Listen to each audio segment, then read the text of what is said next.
যেভাবে সুপ্রিম কোর্টে কথা বললেন সেখানে দেখা গেল যে সেই মহিলাদের নিয়ে কথা বললেন যে বিয়ের পর পদবি বদল বা কৃষিকাজ ছেড়ে তাদের একেবারে লাইনে দাঁড়াতে হচ্ছে এসআইআর এর লাইনে। ফলত ভোটের আগে এইভাবে মুখ্যমন্ত্রীর কথা কি মানে ভোট ব্যাংকে অনেকটা সুবিধা করবে তৃণমূল কংগ্রেসের? আমি জানি না, কিন্তু আমার মনে হয় যে এই সমস্ত হ্যারাসমেন্টের জন্য দায়ী হচ্ছেন মুখ্যমন্ত্রী। তিনি অনুপ্রবেশের তত্ত্বটা হাজির করেছিলেন।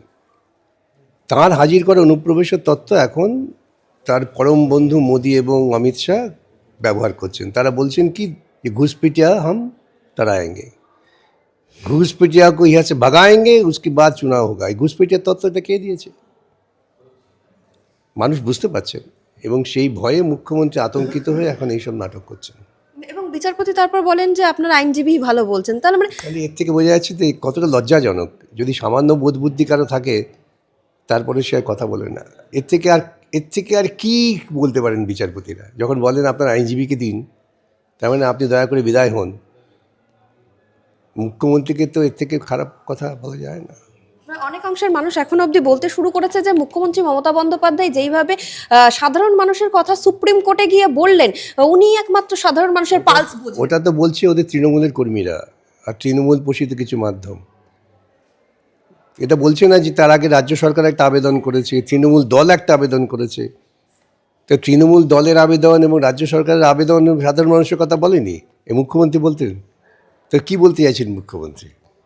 যে তিনি ছাড়া তার দলও সাধারণ মানুষের কথা ভাবে না, রাজ্য সরকারও ভাবে না, এটাই তো প্রমাণ হয়। তো সেটা বলুন যে রাজ্য সরকার এবং তৃণমূল কংগ্রেসের আবেদনটা সাধারণ মানুষের কথা বলেনি, ওরা সব ঘুরিয়ে ফিরিয়ে বিকাশের কথা বলেছে। তাই মুখ্যমন্ত্রী গিয়ে আসল কথাটা বলেছেন। এবং স্যার আমি একদম শেষ প্রশ্ন করব, সেটা হচ্ছে বেশ কয়েকদিন ধরে যেটা শোনা যাচ্ছে যে বামফ্রন্ট নিজেদের অবস্থান একেবারে স্পষ্ট করছে যে এইবারে কংগ্রেসের সঙ্গে জোট হচ্ছে না। ফলত এটা আপনি এই বিষয়টাকে কিভাবে দেখছেন?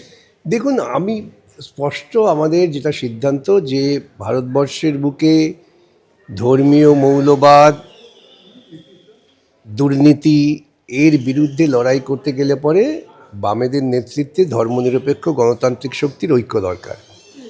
আমাদের অবস্থানের সঙ্গে যারা থাকবেন তারা থাকবেন, যারা থাকবেন না থাকবেন না। আমাদের এই রাজনৈতিক অবস্থান থেকে তো আমরা নড়ছি না।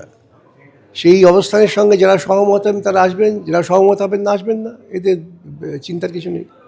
হুমায়ুন কবিরের সাক্ষাৎ নিয়ে সুজন চক্রবর্তী কিন্তু আপনার সঙ্গে আমার এখানে সাক্ষাৎ হলো, তার মানে কি দাঁড়ালো?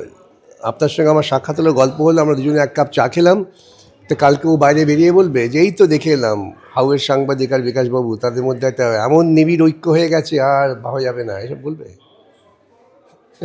এগুলো আসলে এগুলো একদল তথাকথিত সাংবাদিক আছেন যারা বিষয়ের গভীরতার বিচার বিবেচনা না করে একটু বুদবুদের ওপর দাঁড়িয়ে কিছু খবর বলে সাময়িক একটু উল্লাস করতে চান, আর কিছু না। আপনার ফেসবুকে যে মন্তব্য মুখ্যমন্ত্রী মমতা বন্দ্যোপাধ্যায় শাড়ি নিয়ে করছেন সেটা তুমুল একেবারে আলোচনা হয়েছে, তৃণমূলের পক্ষ থেকে কটাক্ষ করা হয়েছে, আপনাকে জানোয়ার থেকে শুরু করে ইত্যাদি ইত্যাদি প্রচুর বিশেষণ বলা হয়েছে। কি বলবেন আপনি? আমি তো একটা কথা, আমার কথা বলিনি।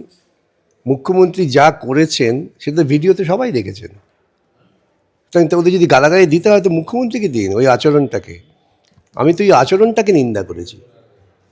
কেউ দেখাতে পারবেন যারা তথাকথিত বুদ্ধিজীবী আমার বিরুদ্ধে বলছেন যে আমি একটা শব্দ যোগ করেছি, এই শব্দটা ঘটনার সঙ্গে খাপ খায় না?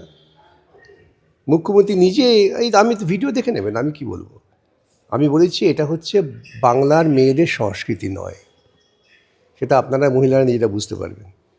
আর যেটা আমি আমার রাজনৈতিক মন্তব্য করেছি সেই মন্তব্য আমি এর 6 মাস আগে থেকে করছি যে উনি সর্বক্ষেত্রে ব্যর্থ, এখন পালিয়ে যাওয়ার চেষ্টা করছেন। পালিয়ে যাওয়ার জন্য তিনি এমন সমস্ত কর্মকাণ্ড করছেন যাতে রাষ্ট্রপতি শাসন হয়ে যায়। সেটা আমি 6 মাস আগে বলেছি, এখনও বলছি। তো তৃণমূল বন্ধুরা যদি একটু লেখাপড়া করেন তাহলে ভালো হয় একটু, এবং ওর যে সমস্ত বুদ্ধিজীবী বন্ধুরা যদি একটু পড়াশোনা করে দেখেন আমি কি বলেছি, কেন বলেছি, তাহলে খুশি হব আমি।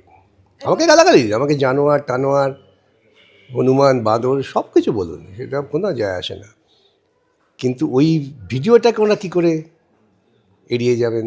যে ভিডিওটা বাজারে চলছে, মুখ্যমন্ত্রী যা আচরণ করেছেন ভিন রাজ্যের পুলিশদের সামনে, পুলিশ কনস্টেবল এসআই তাদের সামনে, সেটাকে বিকাশ করেই দিয়েছিল নাকি?